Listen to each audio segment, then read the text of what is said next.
Eso es. Vale, y vamos a comenzar.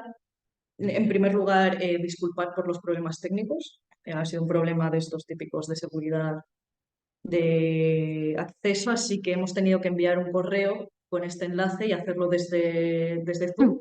Sí que es verdad que nos hubiese gustado hacerlo desde YouTube, ya que la difusión es muchísimo mejor, pero aquí estamos. Y para no hacer perder más tiempo, lo primero de todo, dar la bienvenida a la doctora María del Carmen Alonso, eh, científica titular del CIEMAT y responsable de la Unidad de Energía Solar de Fotovoltaica, que estará con nosotros para hablarnos de la reparación y reutilización en paneles fotovoltaicos. Si quieres presentarte a ti misma cuando quieras. Bueno, muchas gracias, Kathleen, por la presentación y por la oportunidad de compartir con vosotros y con los oyentes parte del trabajo que hacemos en la unidad de energía solar fotovoltaica del CIEMAT. A pesar de este problema técnico, pues bueno, espero que poco a poco se vaya uniendo la gente que se iba a conectar por YouTube. Bueno, yo siguiendo esta serie de charlas sobre el fin de vida, el reciclaje de los módulos fotovoltaicos, voy a hablar de otro tema que tiene que ver con la economía circular y es la posibilidad de reparar y reutilizar módulos fotovoltaicos para extender la vida útil de los mismos. Hablaré primero un poco del contexto, de por qué, de la necesidad de esta actividad, para luego ya meterme más concretamente en lo que es la reutilización y la reparación de los módulos, comentando algunos ejemplos de reparaciones. Y para terminar con los trabajos que se están haciendo dentro del Comité Técnico 82 de la Comisión Electrotécnica Internacional, que está preparando un informe sobre reutilización de módulos fotovoltaicos y economía circular. Pues bueno, en cuanto al contexto, pues todos sabemos que la energía solar fotovoltaica se ha convertido en una de las tecnologías más competitivas. La potencia fotovoltaica instalada ha presentado un crecimiento exponencial a escala global en los últimos años, ya se supera el teravatio y es previsible que este crecimiento continúe de la misma forma en los próximos años, ya que la fotovoltaica se ha convertido en uno de los pilares en la transición hacia una economía de bajas emisiones. Este crecimiento de instalaciones pues, va a suponer un gran número de elementos que se van a instalar y aunque los módulos tienen una larga vida útil, todos sabemos que tienen 25 o 30 años según las garantías de los fabricantes, llegará un momento en que estos módulos fotovoltaicos lleguen a constituir un residuo. Y este residuo pues, será necesario tratarlo de una manera adecuada y sobre todo sostenible. En el CIEMAT hemos trabajado intentando pues, calcular estas cantidades de masa de residuo que se generarían a lo largo de los años y menciono aquí tres artículos en los que se resumen el trabajo realizado por la Unidad de Energía Solar Fotovoltaica en este sentido. El- Perdona, no estás compartiendo pantalla. vale, vale, Claro, vale, vale. no se ve los enlaces. O sea, sí que es verdad que el contexto, pues no. Vale, perdón. Vale, vale, vale. Bueno, pues vuelvo a empezar otra vez. A ver.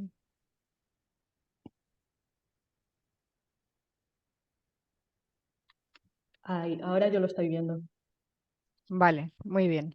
Eh, bueno, voy a pasar muy rápida a las tres primeras transparencias. Esta era la de presentación, el contexto. Esta era en la que hablaba, bueno, de la proyección de la energía solar fotovoltaica, que ha seguido un régimen exponencial, superando ya el teravatio, ya que se ha convertido en el pilar en una transición hacia una economía de bajas emisiones. Como decía, pues este gran aumento de las instalaciones, sobre todo en los últimos años de manera exponencial, es previsible que continúe de esta misma manera a lo largo de los años, porque la fotovoltaica se ha convertido en un pilar en una transición hacia la economía de bajas emisiones. Aunque sabemos que la fotovoltaica en general y los módulos en particular tienen una larga vida útil, es previsible que toda esta cantidad de módulos que se han ido instalando y que se instalarán sobre todo a partir de ahora y en los años venideros van a generar una masa de residuo. En el CIEMAT hemos realizado estudios sobre cuál sería esta cantidad de masa de residuo que se podría generar en el futuro y pongo aquí tres referencias de trabajos en los que se resumen los estudios que hemos realizado. El primero de ellos lo realizamos en 2018 y era una proyección a 2050 de la generación de residuo. En este trabajo es en el que se hace una descripción más detallada de la metodología, de los distintos escenarios que se proponen y del procedimiento de cálculo. En 2019 hicimos una actualización de esa proyección, de esos cálculos, porque había unas nuevas proyecciones. Y ya en 2023 hicimos una nueva actualización. Aquí incluimos no solo los datos de España, sino también los datos de otros países europeos como Francia, Alemania, Italia y Reino Unido, también de Estados Unidos y de Europa en el conjunto y de algunos países de Sudamérica como Chile, Argentina o Brasil.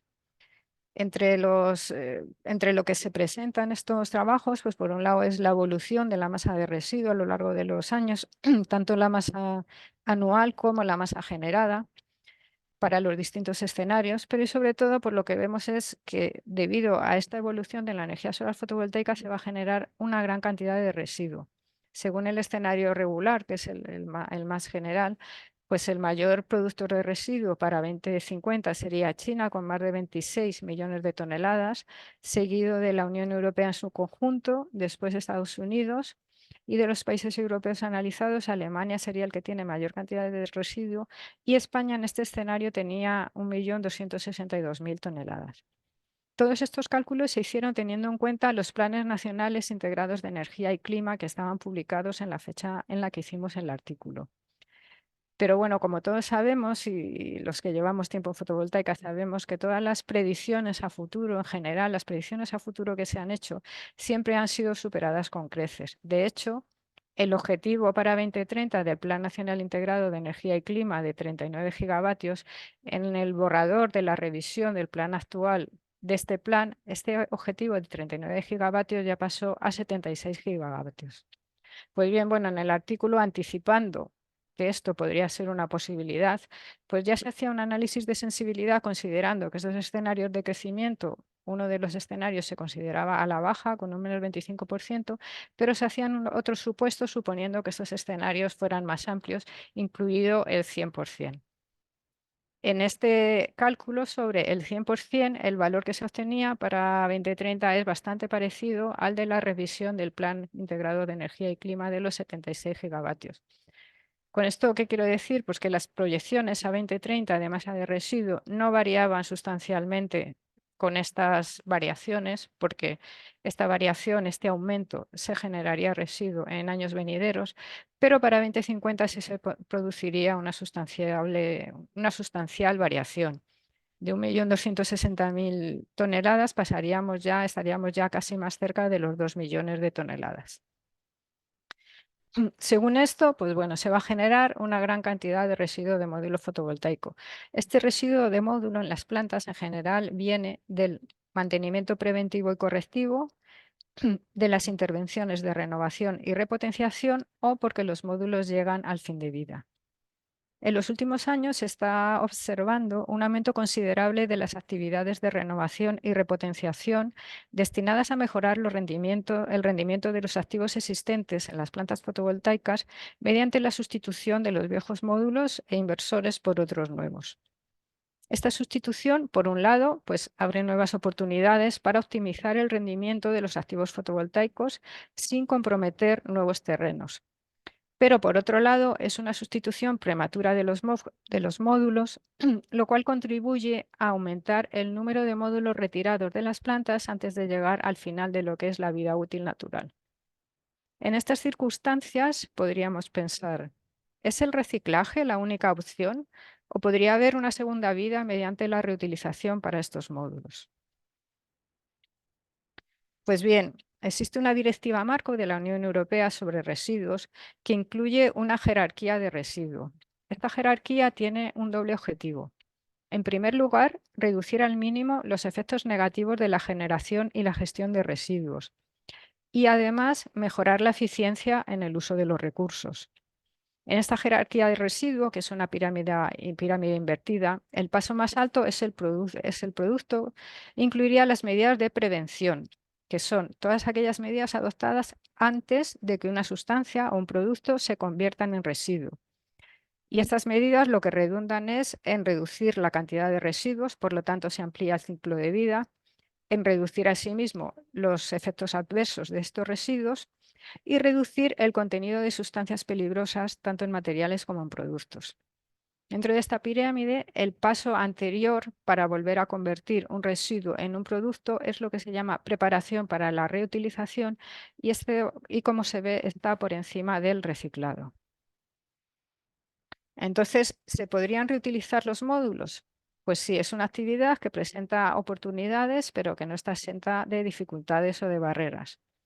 Entre las oportunidades o las ventajas, pues tenemos que esta reutilización de los módulos reduciría la cantidad de residuos electrónicos que se genera. Reduciría, asimismo, la extracción innecesaria de materias primas valiosas, así como la cantidad de energía y agua necesaria para la producción de nuevos módulos, con lo cual reduciríamos la huella de carbono. También disminuiría la dependencia de la Unión Europea de las importaciones de nuevos módulos que normalmente se fabrican en otros lugares. Y por lo tanto, y en conjunto, pues reduciría el impacto medioambiental del sector fotovoltaico en general, contribuyendo así a un acceso generalizado a la electricidad, especialmente en las zonas mal conectadas. Sin embargo, presenta también ciertas dificultades. Entre ellas, la primera es la legislación, que ahora mismo no existe esta legislación. Además, definir un mercado para módulos reutilizados que ofrezca garantías.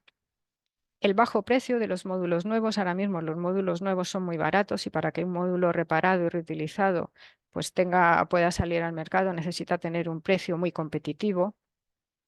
Existe además una ausencia de garantías o sería necesaria unas garantías tanto de rendimiento como de funcionalidad, seguridad y calidad de los módulos usados. Y además hay una falta de normas internacionales sobre pruebas y etiquetado. Por lo tanto, la pregunta de ¿es posible reparar y reutilizar un módulo? Pues bueno, bajo ciertos supuestos, la reparación y la reutilización de los módulos fotovoltaicos es una opción medioambientalmente más favorable que el reciclaje. Además, hay que tener en cuenta que normalmente cuando los módulos fotovoltaicos llegan a los 20-25 años, que es el tiempo que cubre sus garantías, conservan todavía aproximadamente el 80% de su potencia. ¿Es posible, por tanto, reparar y reutilizar un módulo? Pues bueno, sí, sería posible, pero hay unos aspectos a considerar, una serie de retos que sería necesario lograr. En primer lugar, sería el tiempo de vida y la seguridad. Sería necesario que los módulos reparados tuvieran un tiempo de vida todavía suficiente para poder operar.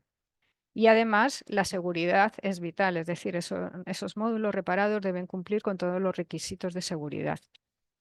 La reparación debería hacerse por un personal especializado.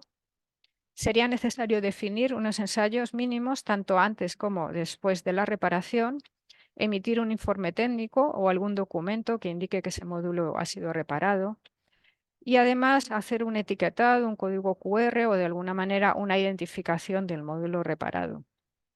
Para lograr todo esto, ¿cuáles son las acciones necesarias? Pues en primer lugar, una de las primeras necesidades es definir cuáles son los defectos reparables. Además, la estandarización de los procesos, que existan una serie de estándares o de normas de manera que se sepa cómo han de realizarse estas reparaciones. Es importante también demostrar la viabilidad mediante plantas piloto con módulos reparados. Que exista un mercado de módulos de segunda mano que ofrezca garantías. Y la información de los materiales del módulo. La información de los materiales del módulo es importante no solo para las reparaciones, sino también para el reciclaje, para conseguir un reciclaje de alto nivel.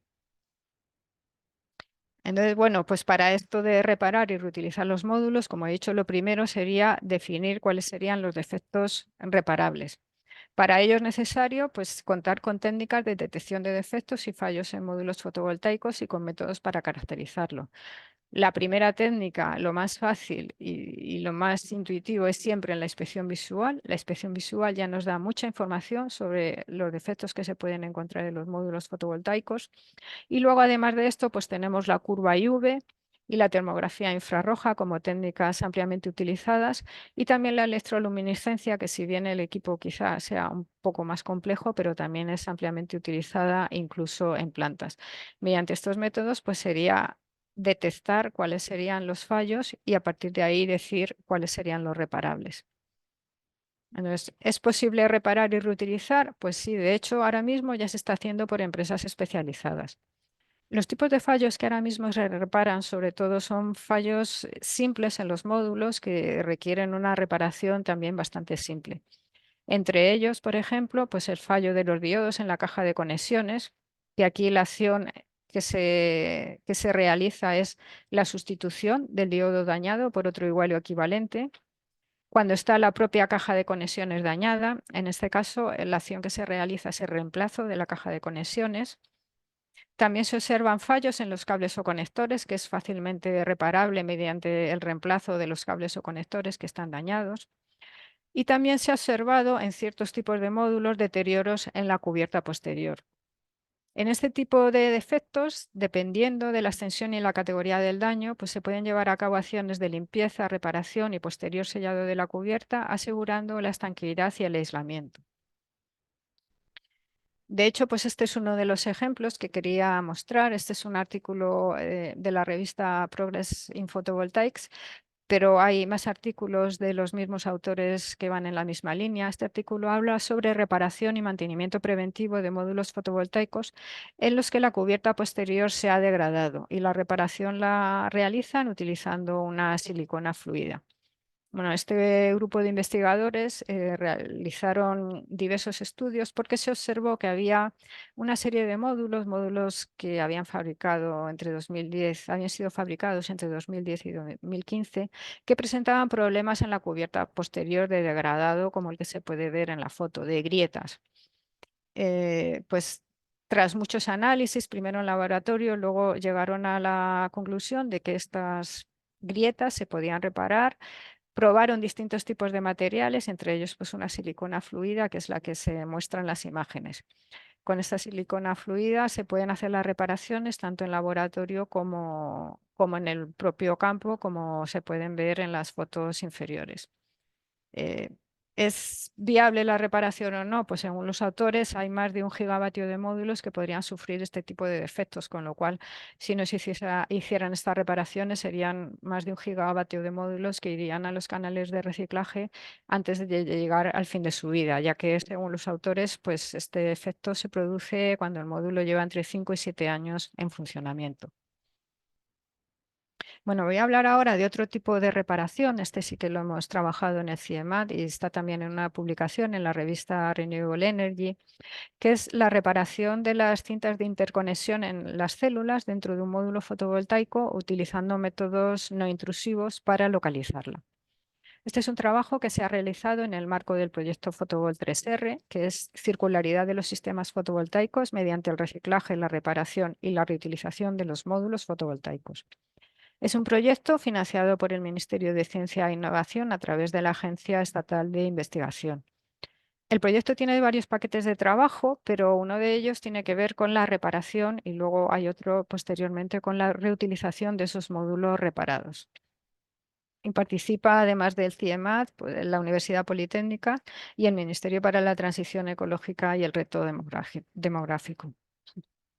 Pues bien, en este proyecto, pues una de las tareas, que en esta tarea de análisis de módulos con defectos, analizamos gran número de módulos defectuosos provenientes de plantas fotovoltaicas y vimos que se observaba un defecto que era recurrente y eran módulos a los que le faltaba o 1/3 del módulo o 2/3 del módulo. Lo que se veía en la curva V son las curvas V que se presentan en la figura. La de la izquierda es la curva V de un módulo del mismo tipo que funciona correctamente. La intermedia es un módulo al que le falta 1/3 y la de la derecha es un módulo al que le faltan 2/3. Además, en este tipo de módulos no era posible obtener la imagen de electroluminiscencia de la manera convencional, es decir, conectando la fuente de alimentación a los dos terminales del módulo. Bueno, pues tras analizar un poco más en detalle los módulos, vimos que no era posible obtener la imagen de electroluminiscencia convencional, pero sí en los conectores intermedios en la propia caja de conexiones. Lo que nos reveló las imágenes de electroluminiscencia es lo mismo que ya habíamos observado con la curva IV. Eran módulos o que estaba el módulo completo con características similares a las nominales o módulos al que le falta 1/3 o 2/3 del módulo. Esto nos llevó a pensar que el origen de este fallo era que el circuito interno del módulo está interrumpido. Concretamente, la interrupción era las cintas de interconexión entre los buses de interconexión que unen las células entre sí dentro del módulo. Bueno, pues tras analizar un poco en detalle la manera de intentar localizar el punto justo de interrupción que anulaba partes del módulo, pues dimos con un método no intrusivo para localizar el punto de interrupción, que es mediante un generador de tonos. Este método es un método no intrusivo, fácil de usar y de bajo coste. Consiste en un generador de tonos que tiene un transmisor de una señal de tensión. Este transmisor se conecta a uno de los terminales del módulo y al marco, y luego tenemos un receptor. El receptor se va moviendo a través de las cintas de conexión del módulo y emite una señal auditiva hasta que llega al punto en el que encontramos la interrupción, y en este punto deja de emitir la señal auditiva. Una vez localizada la interrupción, pues el siguiente paso fue intentar reparar esta interrupción. Pues para ello lo que hicimos fue, accediendo por la cara posterior, intentar localizar justo el punto exacto. Bueno, el punto ya lo habíamos localizado, pero simplemente acceder a él, pues marcándolo, eliminando la cubierta posterior. Tiene toda una serie de actividades de pulido, limpieza, separación de los buses, para luego volver a soldar el nuevo bus bar. Y una vez que ya habíamos soldado el bus bar, se aplica un sellado con silicona, y aquí se utilizó pues el tipo de silicona que ya en los artículos anteriores que he mostrado se había presentado como un material apto para este tipo de operaciones. El resultado que obtuvimos pues, fue el que se ve en las figuras, de una curva IV de un módulo en el que prácticamente, en el que faltaban 2/3 del módulo, que es la curva naranja. Pasamos a tener, después de la reparación, una curva de un módulo con características bastante similares a las que son las características nominales. Aquí en la tabla se muestran los resultados de la potencia de 3 módulos reparados. En 2 de ellos, que faltaban 2/3 de módulo, la potencia máxima antes de la reparación era alrededor de los 50 vatios, y después de la reparación ya teníamos una potencia muy cercana a los 200 vatios. El tercero de los módulos que hemos reparado era un módulo en el que la potencia inicial era 0, era un módulo que no producía nada, por lo tanto había sido retirado de la planta por no producir, y después de realizar las reparaciones pertinentes, en este caso evidentemente si no producía nada, pues habría interrupciones en las 3 tiras del módulo, ya llegamos otra vez prácticamente a los 200 vatios. El esquema que hemos seguido para esta operación, pues bueno, primero es la recepción de los módulos. Siempre hacemos el ensayo de aislamiento en seco y en humedad, porque es importante que los módulos luego ofrezcan garantías de aislamiento. Y medimos la curva IV y hacemos la imagen de electroluminiscencia. A partir de aquí seleccionamos los módulos a reparar, hacemos la reparación de los buses interrumpidos, los reparamos y se vuelven a realizar otra vez los test de aislamiento seco y húmedo y la curva IV y electroluminiscencia. En el caso de que tras esta primera reparación no estuviera reparado, eso lo que quiere decir es que hay más de una interrupción en la tira del módulo, entonces volveríamos a hacer todo el proceso. Aunque nosotros aquí hemos utilizado pues, técnicas relativamente complejas, bueno, complejas, más que complejas, caras, como la medida de curva IV en simulador o la electroluminiscencia, realmente para detectar este fallo, simplemente con un polímetro y poniendo al sol del módulo, es muy claro ver si le falta 1/3 o 2/3 del módulo. También hemos trabajado en otro tipo de defectos. Estos ya no lo hemos arreglado, pero sí que hemos trabajado en cómo detectarlos, que es la detección de las rupturas cuando, en vez de haber una ruptura total que interrumpe la conexión del módulo, hay una ruptura de uno solo de los conectores entre células. Este es un caso que en la imagen de electroluminiscencia se ve, pues porque en una célula normalmente falta la mitad de la célula, que se ve oscura. Bueno, pues aquí, para intentar localizar también el punto exacto, lo que utilizamos fue un detector de corriente. El módulo se conecta a la red, bueno, con un varias para ajustar la corriente, y con un detector de corriente, haciéndolo pasar por los conectores, pues el detector de corriente se ilumina cuando pasa la corriente hasta que llega al punto en que está interrumpido. En este caso se podría valorar también si se repara o no, pero hay que tener en cuenta que aquí la bajada de potencia por este defecto no es ni mucho menos tan grande como cuando el módulo está interrumpido. Entonces ya llega el punto en que hay que valorar si realmente merece la pena repararlo, porque la acción de reparación también puede inducir a generar nuevos fallos, porque al final estamos manipulando el módulo, o realmente se deja como está. Pero bueno, esto forma parte de los futuros trabajos en los que queremos seguir como continuación del proyecto. Entonces, bueno, como continuación de los trabajos en esta línea, pues están la selección de los materiales más adecuados para la reparación y la restauración del módulo, la optimización del procedimiento completo y el abaratamiento de los costes, aunque realmente los equipos que hemos utilizado son bastante baratos, pero bueno, queremos aún así optimizarlos algo más, la automatización del proceso, la durabilidad a largo plazo y el ensayo en condiciones reales de funcionamiento. Eso es algo que sí que planeamos hacerlo dentro del proyecto. Y ya en otros proyectos futuros sí que queremos continuar con esta línea de trabajo analizando otros tipos de fallos que son recurrentes en plantas fotovoltaicas, sobre todo en módulos relativamente nuevos en los que se están ocurriendo otros tipos de fallo y ver la posibilidad de encontrar un método para repararlos.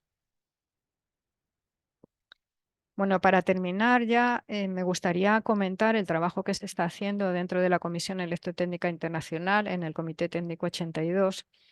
En el Comité Técnico 82 se ha creado un grupo de trabajo para crear un informe técnico sobre la reutilización de módulos fotovoltaicos y economía circular. Actualmente es un grupo de trabajo que cuenta con unos 30 expertos. Se inició a principios de 2022, dirigido por Sergi Noes y codirigido por Arwin van der Heydt.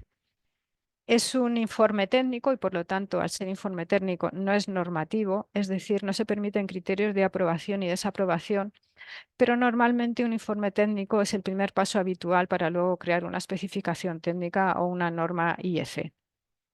Hay un borrador actual, este cubre muchos aspectos relacionados con la reutilización de módulos, tales como cuáles son los ensayos recomendados, cómo ha de ser el desmantelamiento, la legislación sobre residuos, etcétera, y se está debatiendo el alcance correcto del informe.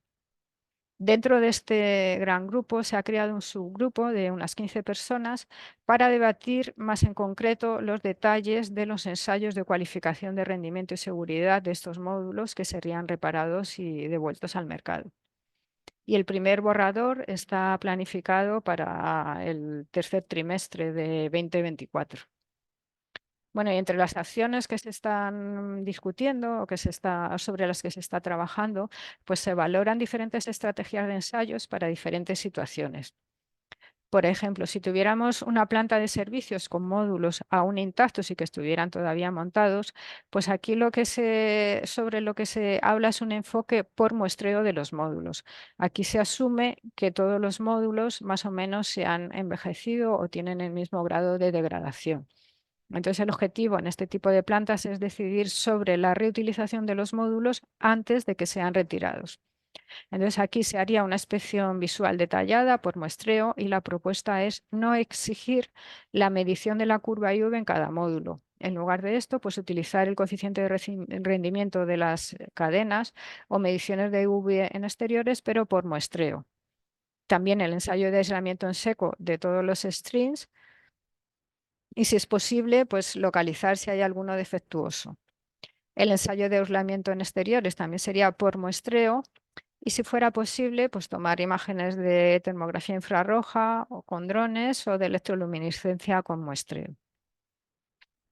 Un caso muy diferente pues sería el caso que tenemos, por ejemplo, una planta de servicios públicos en el que parte de la planta está dañada, ya sea por una catástrofe, como pueden ser condiciones meteorológicas adversas, una tormenta de granizo. Es decir, aquí todos los módulos no están dañados de la misma manera o los daños que tienen son graves y no son en toda la planta por igual.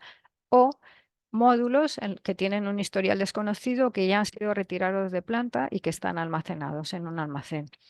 En este caso sí que se propone exigir la cualificación individual de cada módulo, que sería a través de la curva IV, el ensayo de aislamiento en seco y la electroluminiscencia para cada uno de los módulos.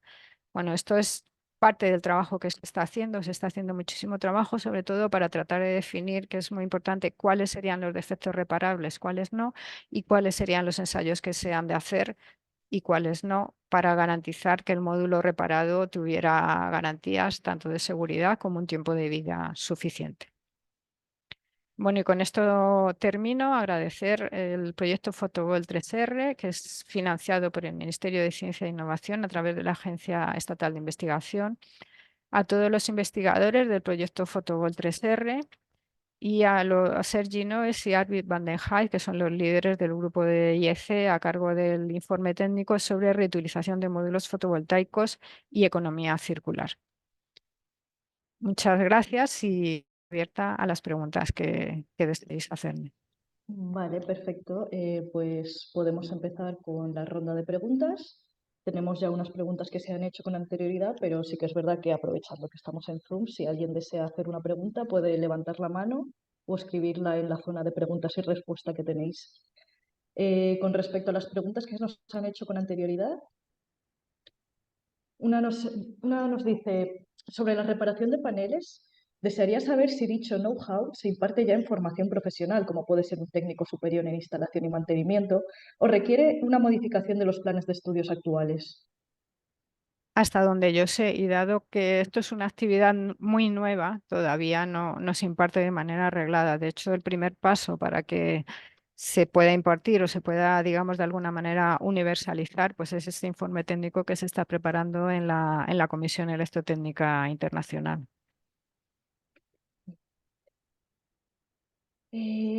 También nos preguntan, ¿nos podrías dar una explicación sobre cómo se puede echar a andar este tipo de economía verde y sobre todo cómo se puede incentivar desde la administración?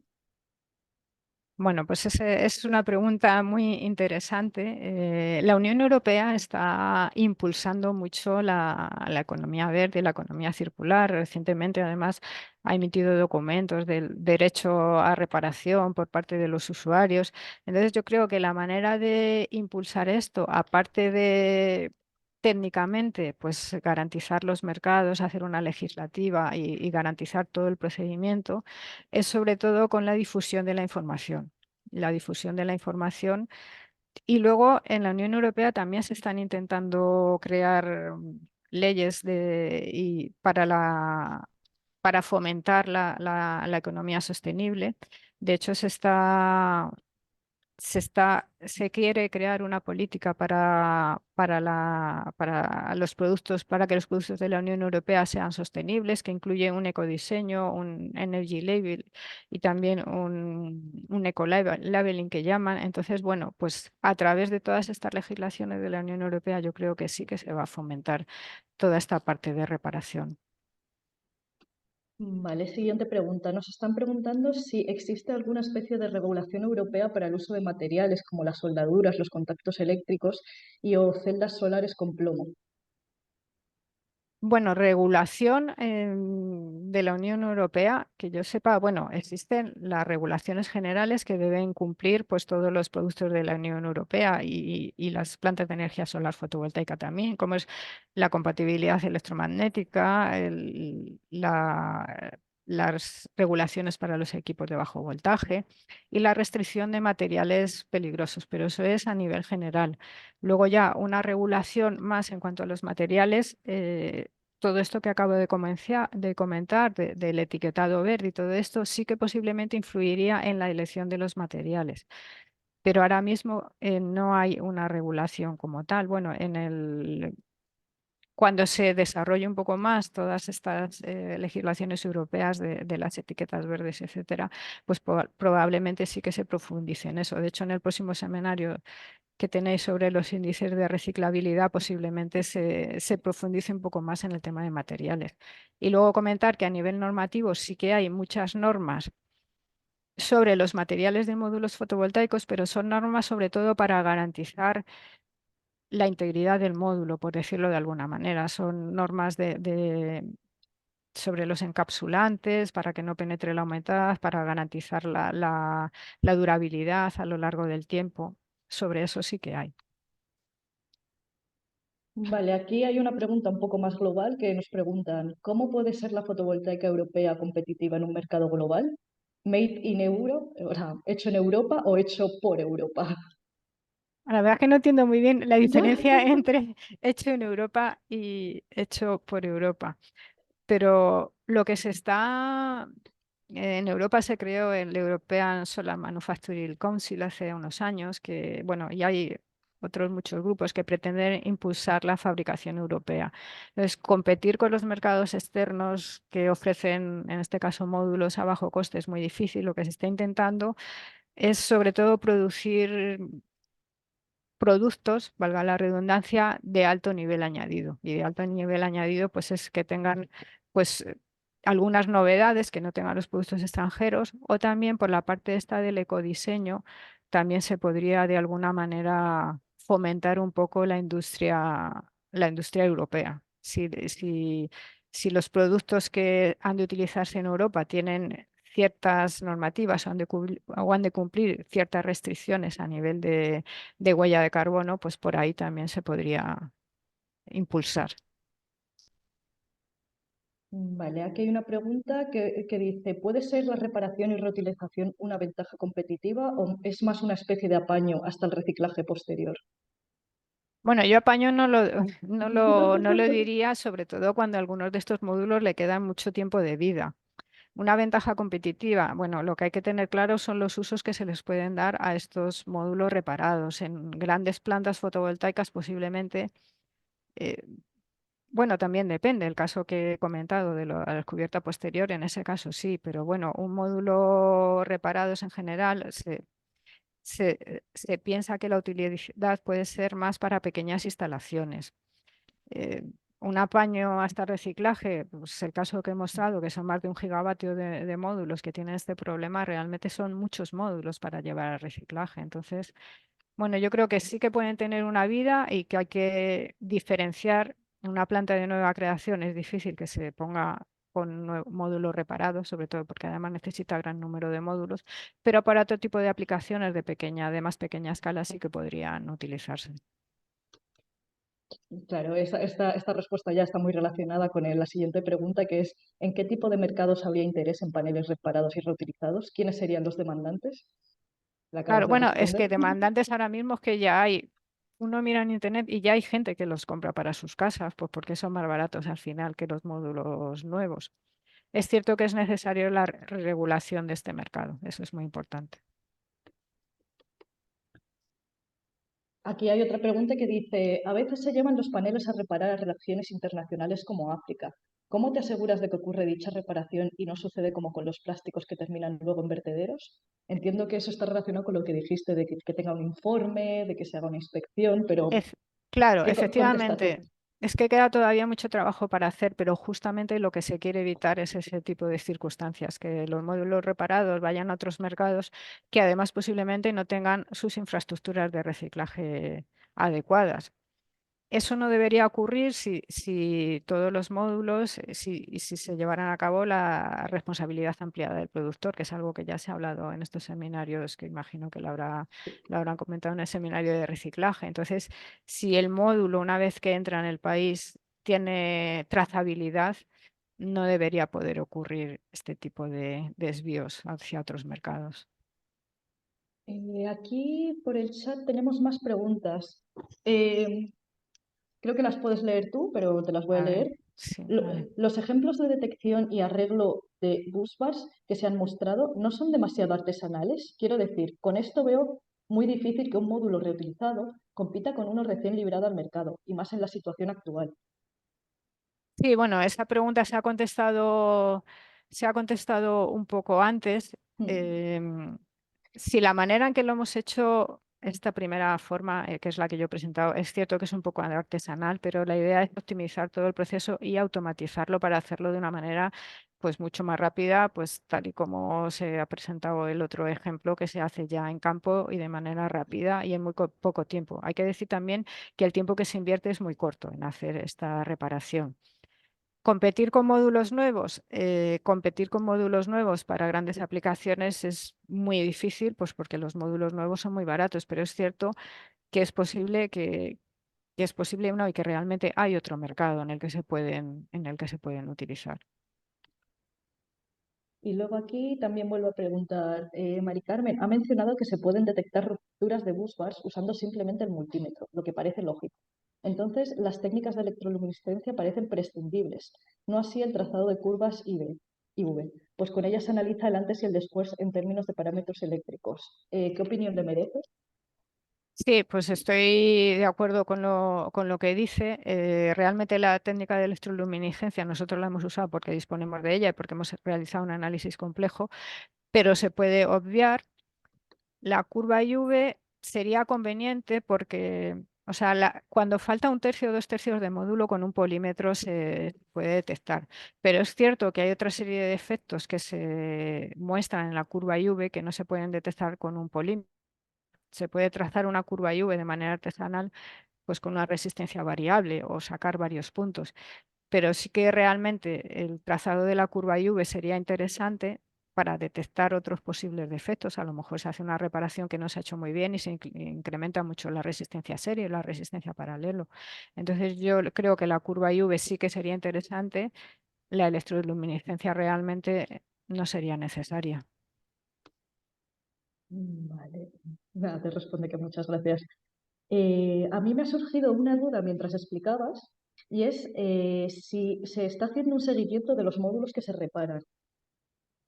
Eso es la siguiente parte que vamos a hacer en el proyecto. O sea, nosotros ya los tenemos puestos aquí en nuestras instalaciones, en la terraza, tenemos puestos unos cuantos.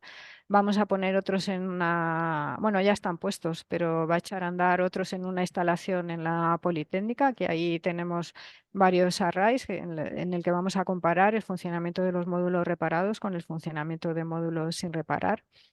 Y luego lo siguiente, esto es para analizar el funcionamiento en condiciones normales. Es cierto que nosotros sí que les hemos hecho los test de aislamiento, pero lo siguiente que haremos posiblemente será la realización de ensayos acelerados en cámara climática, pues para garantizar que la reparación es estable a lo largo del tiempo. Vale, pues esas serían todas las preguntas. Creo que no hay nadie más que quiera hacer una pregunta aquí en el directo. Y pues me vuelvo a disculpar nuevamente por esta improvisación que hemos hecho. Sí que es verdad que creo que esta forma de hacerla también es un pelín más cercana, porque sí que es verdad que podemos ver las preguntas y vemos quiénes están. Pero me están diciendo mis compañeros que ya se ha resuelto el problema. Subiremos Vaya, sí, sí, pero una hora más poco tarde. tarde, más vale tarde que nunca. Bueno, Pero subiremos este vídeo a YouTube. mm, Y como ya ha comentado María del Carmen, tenemos próximamente también el webinar de Nieves Espinosa, donde hablaremos ya más de índices.